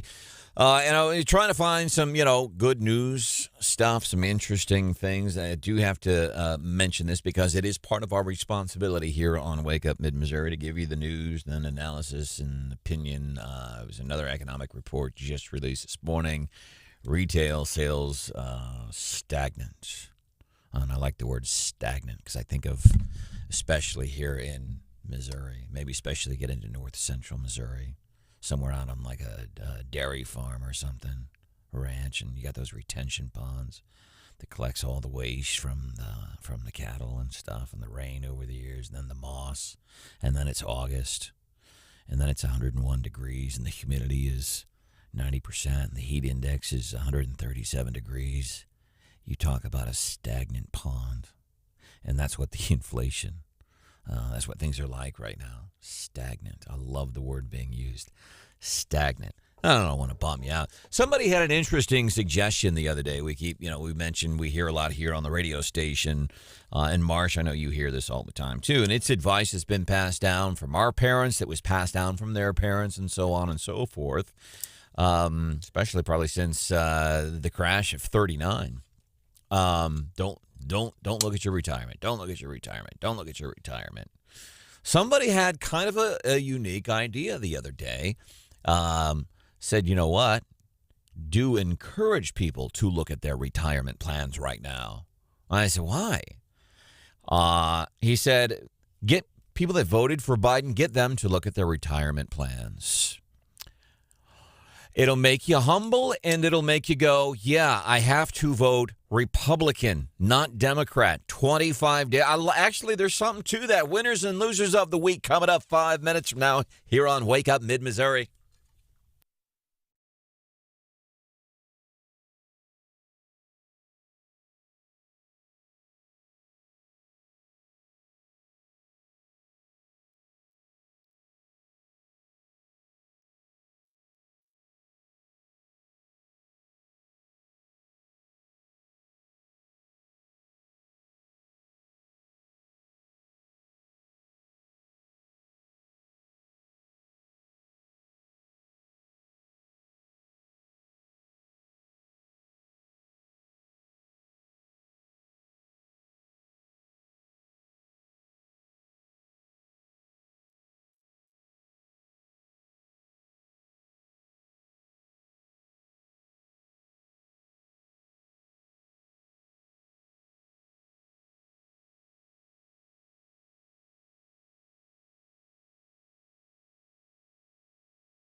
Surprise parties are strange because people jump up and they yell the word surprise at the party. I came home and you emerged from my furniture. You don't have to tell me how to feel. I don't need a hint. It's not like if you said a different emotion, then I would feel that instead. I come home and you're like, confidence! Oh, all right, yeah. Dimitri Mark, good morning. Welcome to Feel Good Friday edition of Wake Up Mid-Missouri on 93.9 The Eagle, 104.5 News Radio 950 KWOS. I am Branden Rathert, joined by Brian Houseworth, John Marsh, producer Hannah, Stephanie Bell. She is back with us on Monday. And now for nominees for the winners and losers of the week. This is really my favorite time of the week. Really, of all the you put together all the hours of shows that we do here on Wake Up Mid-Missouri, I love this, and I'll tell you why. Because it's Friday for you. You've got one more day at it, and you send us your nominations for winners. And I always like the more localer, the better. When we come to winners of the week, I love that. Trying to highlight because it's easy to talk about, hey, loser of the week, Joe Biden. Yeah, obviously. Losers of the week, folks doing the January the 6th hearings. That's an easy one. I think that was really odd, by the way, Nancy Pelosi. Remember, this is the party of unity and rainbows and unicorns and peace and love. And so the thing they don't do, they don't hold themselves accountable. So when she's talking about punching the president, Somebody comes, I'm going to punch him out. This is my moment. I've been waiting for this, for trespassing on the Capitol grounds. I'm going to punch him out, and I'm going to go to jail. I'm going to punch him out. That's not rainbows and unicorns, Nancy. And then I get frustrated when you have people like Karine Jean-Pierre who says when the difference between, she said this from the White House, by the way, which is complete and utter BS.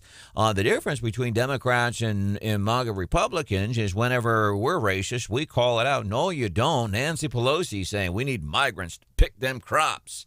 You've got numerous, I could play you hundreds of clips here, or just a few from recent memory of Democrat, for example, just progressives, people like Nia Malika Henderson on CNN. It's really a white cultural problem. Racism is a white cultural problem. It's a white people problem. They don't hold them accountable. And people like Alejandro Mayorkas, who we learned this week, and national news outlets, I'm putting them as losers too. Alejandro Mayorkas, numerous emails showing he was told prior to the story. Remember the thing about the Border Patrol whipping Haitian migrants? We know all that was BS. On horses. And it wasn't, none of it was true.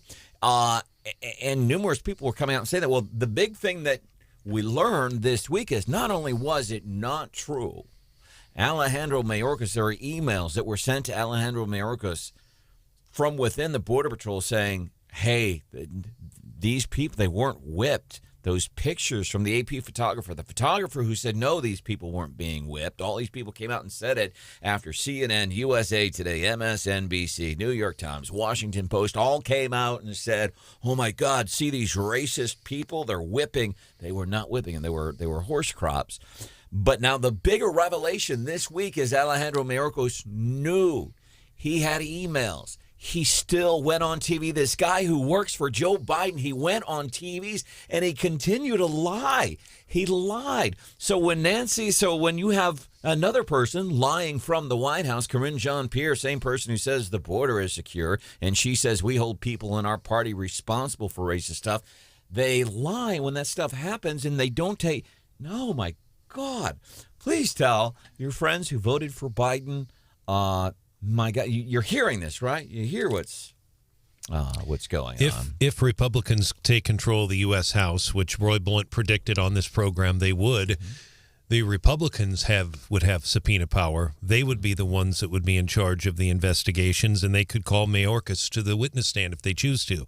Will they? I don't know. But it's possible. I mean, it was The View that I remember really, that View program. Joy Behar, I think, and those hosts. They were, but I think they were looking at the pictures But if they had come out, and I guess he didn't basically come out when those emails came in and said this is what they said. And I don't know what the bigger, man, between the national news outlets yesterday, we had the inflation report, numbers not expected, but still a big deal because that is impactful news. Listen, the January 6th stuff yesterday, which they could have just introduced it as a TV show. You know, the whole January 6th hearings were put together by a TV producer. And still nothing there. The big news, I guess, is we're going to subpoena Trump. And they tried to get inside Trump's mind, never let Trump actually come and testify. They could have come out. Ladies and gentlemen, now, cranky old broad who lost her race in Wyoming, Liz Cheney. She's going to be questioning the guy who constant looks like he's in scorn, the Republican from Illinois, Adam Kinzinger. Next, Mr. Benny Thompson. Sorry. I'm being awfully cranky. Thank you. So obvious losers, but I want to move on to winners of the week.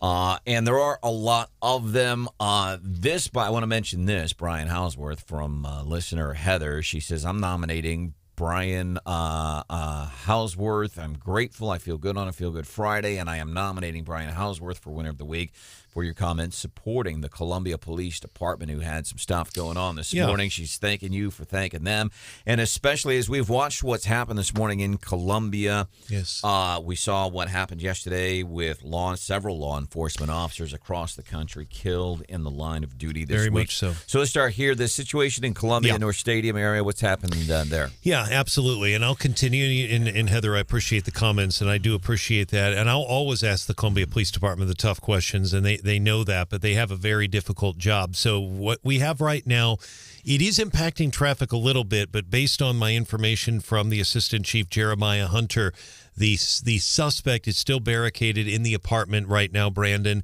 SWAT team is there. So is the crisis negotiation team. The most important thing, they're trying to keep everybody safe. So they've obviously kept a distance there. No one's been hurt, but the situation has not been resolved. So just try to avoid that area if at all possible. So complimentary of law enforcement this week. Marsh, who you got for winners, losers of the week? Okay. Mm-hmm. Yeah. Yeah.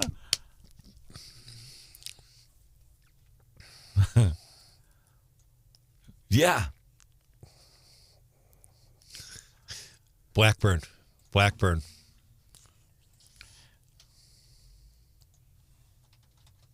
Yeah. I saw the ABC 17 where they were talking to an attorney, and I get it. He's an attorney. And I did chat with Clay this week via text. Says, hey, man, if there's anything we can do for you, let us know. This was following the interview with the attorney on ABC 17 where they're saying his car was parked. He's done nothing wrong. But, again, we don't know. And that kind of stuff that does bum me out. The best part, by the way, about the grenade was Saline County. It was then somebody from the Saline County Sheriff's Department, and also the sheriff. He was like, "Oh yeah, this happens all the time. Pretty common occurrence." Also, I want to nominate, and I should have done this a while ago, and it keeps getting moved around. But Steve Johnson lives in Jefferson City. He was recently inducted into the Horseshoe Pitchers Association Hall of Fame, which is in Wentzville. If you go into St. Louis, and you see they have the sign, Horseshoe Pitchers Hall of Fame. Steve Johnson been tearing it up here in mid-Missouri for a long time, so I thought, I know, right? A Hall of Fame. And I think that's the former track coach down there. I think that's the same Steve Johnson that is, if I'm not mistaken, John, I think it is. I believe he played horseshoes. I didn't know he was that good. That's fantastic. 874-9390. Butch, welcome into the show, man. How are you today? Oh, getting in there, Brandon. Yeah, I'm just thankful for the flight we got going out Tuesday morning. We've got a World War II veteran on that one. Central Missouri.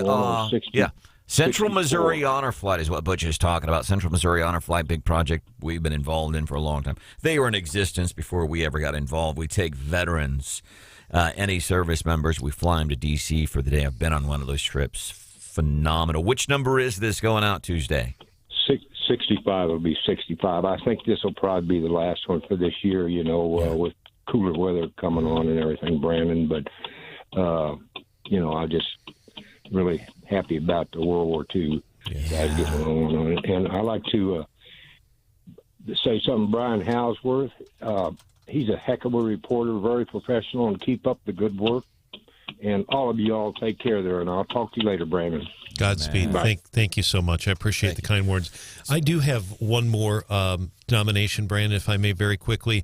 The Paquin Towers residents. We have a lot of them that listen to us. I'm going to try not to choke up because a lot of them are very poor. I've been over there for events. They don't have a lot of money. I think people heard my soundbite today. Some of them don't have bedding. Some of them don't have dishes. They don't have the shirt on their back, some of them. But a lot of them listen to us. They have radios. They're very proud of the art that they have made, and they really would like the public to come out tonight to see some of the art. 5:30 to 8. They're asking for a canned good, and they really just want to raise awareness about the Paquin community. They love to play bingo, and they love to get a prize at the dollar store. That's really what they live for. So Godspeed to them, and I hope they get a good turnout tonight. Awesome. To Butch talking about this honor flight, was it 67 going out Tuesday? Was really cool. He said there's a World War II veteran on that flight. So most of when we do these flights now, it's mostly to the point where we have Afghanistan. And you don't have to be, by the way, to be involved with the honor flight, you just have to have served. It's an honor flight. It's not an honor flight for people who fought in a war. It's honor flight, honoring your service to the military. Phenomenal thing. But to have a World War II veteran on there, according to the National World War II Museum, there's about 167,000 World War II veterans left. So that is pretty cool. Hannah, winners, losers of the week. The real loser of the week, I think, is Tom Brady. He's getting divorced from his supermodel wife, and he chose to purchase a pickleball team. That's what you do when you get divorced. What a midlife crisis, man. Tom's going to his friend, man, I'm bummed out. My wife is divorced. What do I do? Well, Tom, it's a very natural thing when you go through divorce. It's common because it's change and it hurts. And buy a pickleball team. It'll make you feel better. Midlife crisis. Come on. You're picking him for winner or loser? Loser. I mean, he's getting divorced from a supermodel. Come on. Loser. Listen, no matter how hot she is, there's still some dude somewhere that's sick of her crap. I don't care how hot she is. All right, let's move forward. We're going to get into some leftovers here on a Feel Good Friday. And if there's somebody that you would like to sneak in, really.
Here's a big old serving of leftovers. Enjoy. All right, before we wrap up our Feel Good Friday edition of Wake Up Mid-Missouri here on 93.9 The Eagle and 104.5 News Radio 950 KWOS. I do kind of, this works actually on Fridays. We do leftovers every morning this time, just stuff we didn't maybe get to during the show. Right before we get into the Gary Nolan Show, my dad's favorite show here on the radio station. And rightfully so. Gary does an incredible show. The only thing that makes the Gary Nolan Show better is when Jennifer Bukowski hosts it. That's about it. No, it's a good show. Jennifer Bukowski filling in for Gary Nolan today here on the show. But I like how that on Friday sometimes we can meld leftovers with maybe any winners and losers of the week that we didn't get time to get to. And I got to mention Tulsi Gabbard for dropping out of the Democrat Party. Now, remember, she didn't say I'm joining the Republican Party, but it was what she was saying. President Biden and leaders in Congress whose decisions are actively pushing us to the brink of a nuclear holocaust, of which they may have their bunkers where they'll be safe, but we, the American people, will have no shelter, no place to go, no place to hide, and face the consequences. She came with an ad that showed up on my Twitter feed. She's backing a Republican candidate already out of the very, very progressive state of Washington. But I appreciate, remember, Tulsi Gabbard, huge name recognition in the Democrat Party, former presidential candidate. I think that has the potential to, I don't know how much change it might affect, but I think it's key. Whether it helps Republicans or not, it doesn't matter. Here's what matters. You have another high-profile Democrat saying, my gosh. And she was not as progressive as like an AOC or as a Joe Biden, but she was somebody like, man, you guys, you're going off the deep end. You really are. You are detached from reality. So I think she should be considered as a winner of the week as a former presidential candidate in the Democrat Party saying, man, I'm leaving y'all. Deuces. Deuces. Like, never mind. Yeah, I don't know. Like two. Are you serious? Like when somebody like pieces out, like deuce? No, real people don't talk like that. Okay. I've never heard that around the office here. Marsh, you ever heard that? Okay. Then Thanks, Marsh. I'm the uncool guy in the room. Also, Don Taylor, winners of the week, all of the Missouri 4-H shooting sports ambassadors and the adult volunteers, especially Jim Sappington, all working hard to put on the state 4-H shooting sports awards ceremony Saturday. Don, we appreciate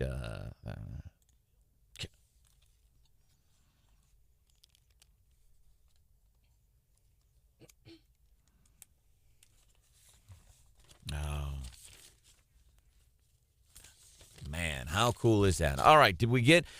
I almost want to. I don't want to get people get mad here, but I almost want to nominate this guy. The next set of meetings, and we take the dresses off. Troy Aikman, and he's and here's why.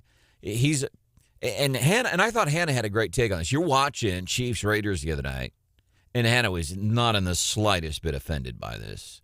Hannah's cool. She didn't get triggered by this kind of stuff. But it was like, you notice, you're like, uh-oh. Yep, I was like, that might cause issues later. That might draw a flag on Twitter, and sure enough, it did. And Troy Aikman came out with a statement. And even though it's a printed statement, he say, but I take it like this. Hey, if you got offended, screw you. They're making me write this apology. And I'm sorry. So he's one of my winners of the week. Cool. Let's call it good. Marsh and I will see you today at the Chamber event.